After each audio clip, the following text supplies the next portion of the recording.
身为一个全台走透透、深入体验在地客庄文化的背包客，今天来到天颂皮，想了解日治时期客家人从桃竹苗移居到三星天颂皮一带的故事。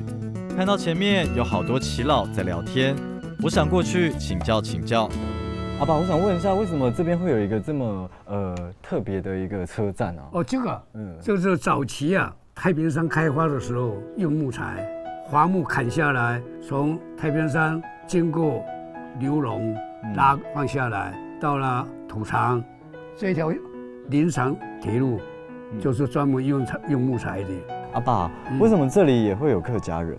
天颂边的客家人呢，可以分为大体上可以分为两种，一个是闽南客，叫做福建客，后肉客，一个是广东客，广东人是大部分就是从梅县这边来的。梅县以前呢，在广东来讲是嘉应州比较多。原来到天颂皮开垦的客家先民，个别是从不同的故乡移居到台湾，有的先民是来自广东，有的是来自福建。接着，阿爸也告诉我客家先民在三星的分布情况。早期从桃竹苗那边移过来，的比较多。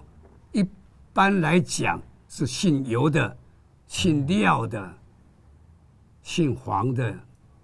姓张的、姓邓的、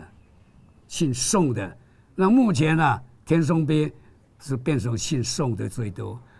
天颂皮目前最多的客家人姓宋，阿爸说宋理事长就在旁边，可以请教他当初客家先民因为到宜兰开垦制作樟脑而移居在地，渐渐形成客家聚落的故事。当初这个全世界75%这个老沙就住在这个台湾，台湾只有桃竹苗，甚至以后没有以后就是在来这边在开采这个居老，就我们从那个时候就我们姓宋的家族啊，